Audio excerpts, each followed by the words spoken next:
I'm going to make an assumption, and we'll show a quick show of hands. I'm going to make an assumption that someone in here has experienced at some time a little bit of tension with someone that they work with. So we're going to talk today a little bit about this thing called cultural competency. And I know that the term is used a lot and people have different ideas about it. This morning, let's get right into it. Cultural competence. What does that mean? We kind of break it down into two kind of categories for us. One is about meeting them where they are. And you've heard people talk about this. Corey talked about this. You've kind of heard this theme going around throughout the conference of meeting people where they are. What are the components of meeting people where they are? One of the components is becoming more knowledgeable of differences, more knowledgeable of different ways of doing things, more knowledgeable of different cultures. And if anyone has in your assignment gone into a new environment, you know there's a lot of things that you don't know about the people in that environment or the community or the cultural nuances. So becoming knowledgeable is a big piece of that. Sometimes we get a little uneasiness because we're thinking, that means I have to know everything there is to know about every culture out there. That's not the case. I'm a diversity practitioner, as we're called. I don't know everything there is to know about every culture out there. But what it does mean is that we're on a continuous learning process. And so I have to allow myself and open myself up to become a student at all times of someone else's ways of doing things or someone else's culture. And that's what the knowledgeable pieces are really all about. There's also this thing called being acceptable. Well, acceptable is saying I'm going to open myself up. I'm going to listen with it, willingness to be influenced. I'm going to allow myself to see where they're coming from. And that's what that means, and less judgment in that process. Judging is really easy and becomes kind of our default. Then there's another piece called adaptable, and that's really saying, and I'm going to flex my way. Not necessarily changing your way, but simply flexing your way. As an example, I'm very analytical in the things that I do. I got a spreadsheet for everything. I have a list for everything. That's my style. But that style doesn't work for someone else who may have a style of being more expressive, right? And so if I want to get them on board with me, I'm not going to give them a spreadsheet and data. I'm just going to give them some highlights. We'll talk a little bit more, give you some more examples throughout the course of this conversation. The other half of cultural competency is about you. It's about how we show up. Right?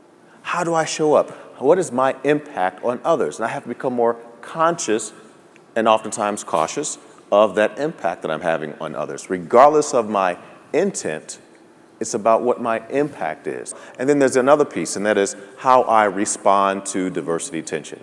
At some point, within the midst of differences playing out in our relationships, we're going to have some tension. I'm not saying we're going to have tension on every difference that we experience, but somewhere in our experiences of relationships, we get some diversity tension.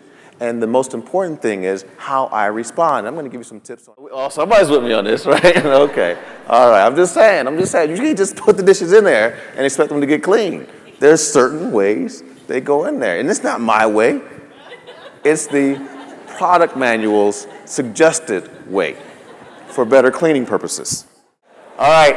I'm going to assume by all of the conversation and the fact that you did not even want to stop your conversation that there's just a little bit of tension going on in your work environment. Just a little bit. All right. So it sounds like everyone had a story.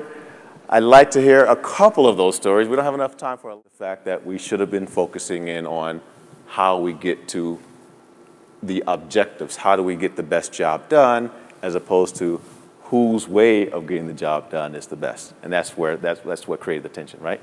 Great. Okay. Absolutely. Right? So those were our conditioning ways of doing around differences, around experiencing that diversity tension. It's not really the difference, but it's the tension that we respond to that creates these challenges. So let's stop responding negatively to diversity tension. It's also about choosing a different dance in terms of how I show up and how I respond to tension. I'm going to put the phone down. Let me know when you're finished. Right? And like, well, that's not going to be fun. Exactly. My point here is, at any point in time, I can stop pointing my finger, regardless of what the other person does. I can stop pointing my finger, and this situation no longer exists. We're typically waiting for the other person to show up differently. A couple of things are playing out. One is that there were some expectations that they had of you, or you had of them. You probably did not have a conversation of those expectations, and therefore you did not come to agreement on those expectations. However, you still held the expectations. If I'm holding some expectations to you that you don't know about, there's a high probability that you're not going to meet the expectation, correct? And in that moment where you don't meet the expectation, I get some tension, I get conflict. Getting towards cultural competency, we don't show up with being more cultural competent tomorrow because you hung out with Darrell for an hour, right? Or you read a book, or you went on a website. It's a process. It's about valuing people. It's about meeting them where they are and seeking validity into different perspectives. And this is a continuous process. It's about understanding how I show up by challenging my beliefs, assumptions, and expectations of others.